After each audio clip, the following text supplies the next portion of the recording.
Hello friends, welcome back to my channel Tech-IOT. I hope all of you doing well.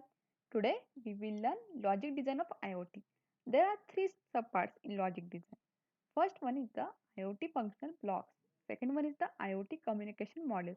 And third one is IoT communication APIs. So all of you thinking, what is actually logic design? Suppose we want to design one application for any product, we first think, what are components we need?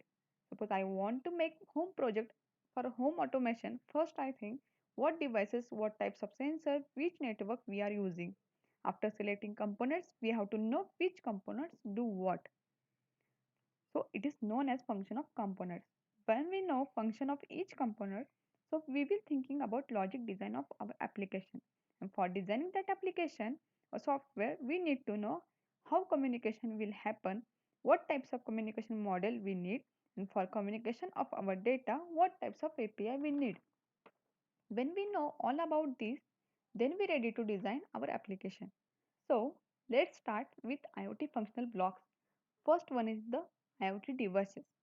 Devices that provide sensing, actuation, monitoring and control function. IoT device is a piece of hardware with a sensor that transmits data from one place to another over the internet. Types of IoT devices includes wireless sensors, softwares, actuators and computer devices. Next one is the communication. IoT device to device communication represents two or more devices that directly connect and communicate between one another. They can communicate over many types of networks, including IP network or the internet, but most often use protocols like Wi-Fi, Bluetooth, Zigbee, Z-Wave, LoRaWAN. Third one is the IoT service. IoT uses data collection systems and technologies to collect information from various sensors or nodes and communicate with local or global service management systems.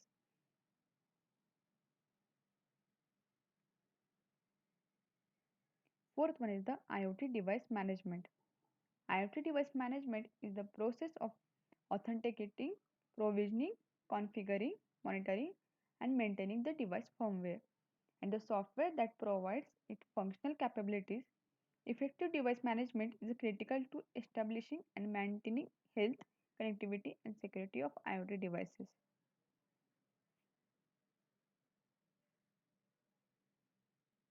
All this managing and processing and analyzing of our data is handled by the cloud. It can be public or private cloud. Next one is the IoT security. IoT security focuses on protecting your internet enabled devices that connect to each other on wireless network. IoT security is the safety component tied to the Internet of Things and it strives to protect IoT devices and networks against cybercrime.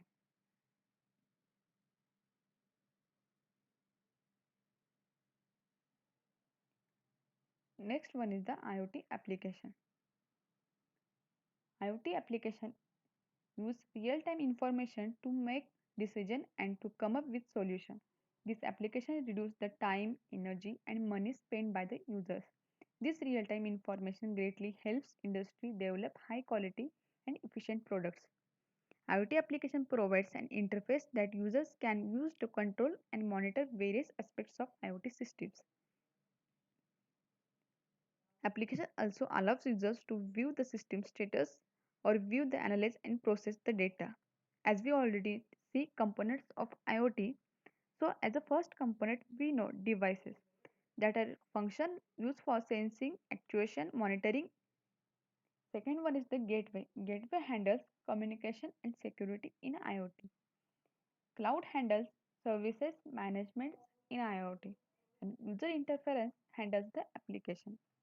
I hope you like this video and if you like then subscribe my channel and hit the bell icon for regular updates and if you have any doubt please let me know in comments. Thank you. Take care. Bye bye. See you soon.